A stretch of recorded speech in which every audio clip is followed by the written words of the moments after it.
Kung puso ko ay mamapa, ikaw ang dulot, gitna at simula. Hello guys! Welcome sa ating bagong video tutorial. At tuturo natin sa inyo ngayon ay yung no capo version ng kantang Bawat Daan ni Ebe Dancel. Okay? So ito guys yung no capo version at puro barcode siya guys. So kung nahihirapan kayo sa mga barcodes, don't worry, meron tayong ginawang super easy version nito. Yung pinakamadaling mga chords sa kanta na to, puntahan nyo lang sa isang video natin. Type nyo lang dyan sa search yung Bawat Daan, lagyan nyo ng asken sa dulo, lalabas yung ibang tutorial natin. Okay? So yan, so parinig ko muna sa inyo guys yung kanyang verse para may idea kayo kung natuturo natin ha. So doon yung manda sa may, sa pagkumpas ng iyong kamay. Okay, so doon yung banda, no? So, paano yon? So, yung mga chords natin, guys, para sa mga verse ay B. So, yung B, guys, i-bar chord siya sa second fret, tapos ito parang A yung nandito. Okay? Yan, B. Tapos, pupunta kayong C sharp minor. So, yung C sharp minor, guys, ay nasa 4th fret siya, no? Para siyang B minor, pero inurong nyo lang ng 2 fret. Yan. Okay. Tapos, E. And then, E ulit. Okay. So, 2 times yung gagawin yan, guys. Pag nagawa nyo ng 2 times, ay tapos na yung mga verse. Okay. So, yung B at saka yung C sharp minor, guys, ay bar chords yan siya. Pero kung wala kayong kung nahirapan kayo dyan, ang shortcut naman yan ay pwedeng ganito. Ganyan. Ganyan. Or di kaya ganito. Yan, ganyan. So, first string, second string, third string. Tapos isama nyo na to. Yan, ganyan. Tapos yung shortcut naman ng C sharp minor ay ganito. Yan. So, first string, second string, at saka third string ito. So, pag shortcut nyo guys yung mga bar chords, ang i-strumming nyo lang ay simula third string hanggang first string. Ganyan siya, no? So, yan. So, tinuro ko lang guys yung mga shortcut ng bar chords para hindi kayo huminto dahil lang sa bar chords, ha? Pero practicein nyo pa rin yung totoong bar chords na ganito. Okay? So, yan. So, paano naman yung ating strumming pattern para sa buong kanta? So, ganito lang. Halimbawa, B kayo. Kada chords ay down, down, up, up, down, down, up, down, up. Tapos, lipat ng chords. Down, down, up, up, down, down, up, down, up. Okay? So, ganun siya guys, no? So, kanta na natin siya para mas makuha nyo siya na may kasamang kanta. So, pwede nyo ako sabayan. So, dito tayo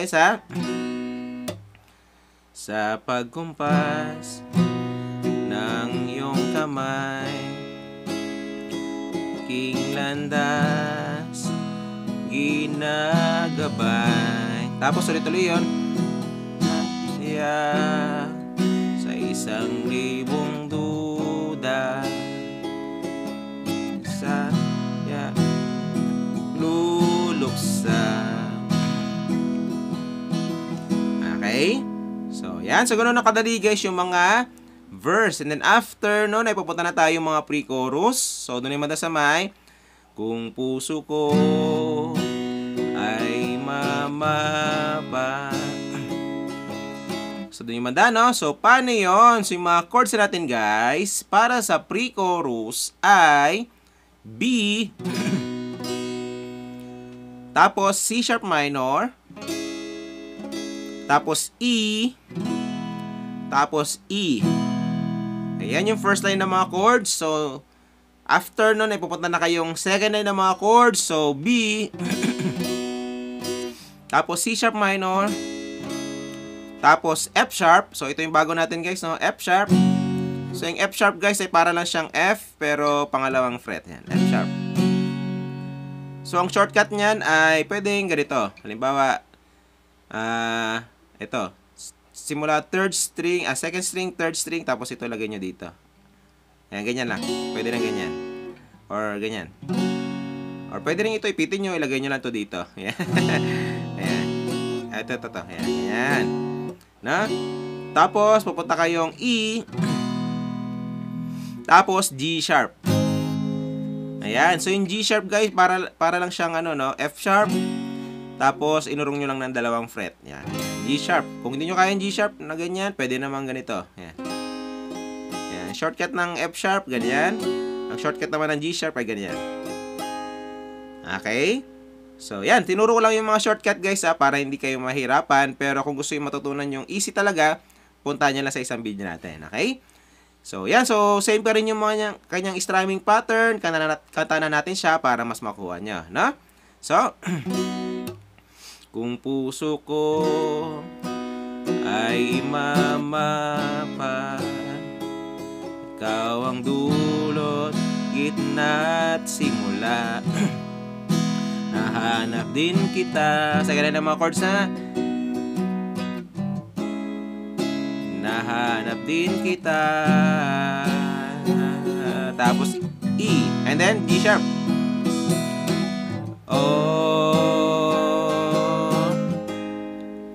Okay. So, yan. So, ganun nakadali guys yung mga pre-chorus. And then after nun, ay pupunta na tayong chorus. So, doon naman sa may maligaw man at mawala. So, doon yung madano. So, paano yon? So, yung mga chords natin guys, para sa mga chorus ay C sharp.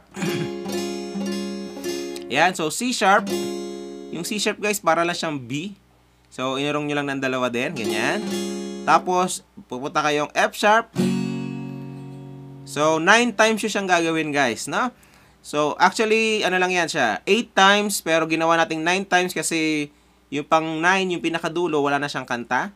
So, para siyang interlude, sinama na lang natin dyan, no? 9 times. So, after nyo magawa ng 9 times, pupunta kayong C sharp.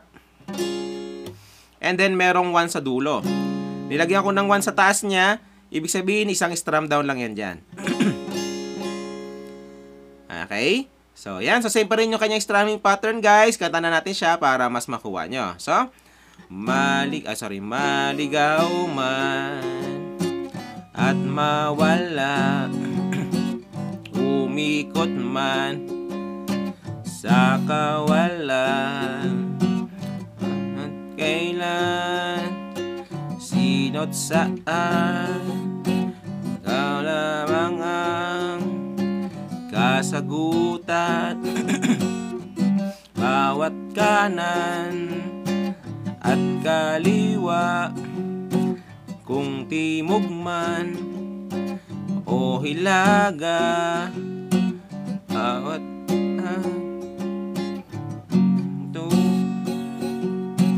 ayan, okay, so wag na natin siya kantahan ng buo guys. Basta 9 times yung siyang gagawin. Pag nagawa nyo 9 times, ay pupunta kayong C sharp, isang strum down lang yan. Okay? So, di natin siya tinapos guys kasi para hindi tayo makapiright. So, mahaba yung pagkakatugtog kasi natin. Okay? So, yan. So, after nun ay pupunta kayong mga verse. So, pagkatapos, same pa rin yung mga chords niya. Tapos pre-chorus, same pa rin yung mga chords niya. And then chorus. And then, tapos na yung kanta. Okay? So, yan. So, enjoy sa bago nyo matutugtog guys. Kita tayo sa next video natin. Bye!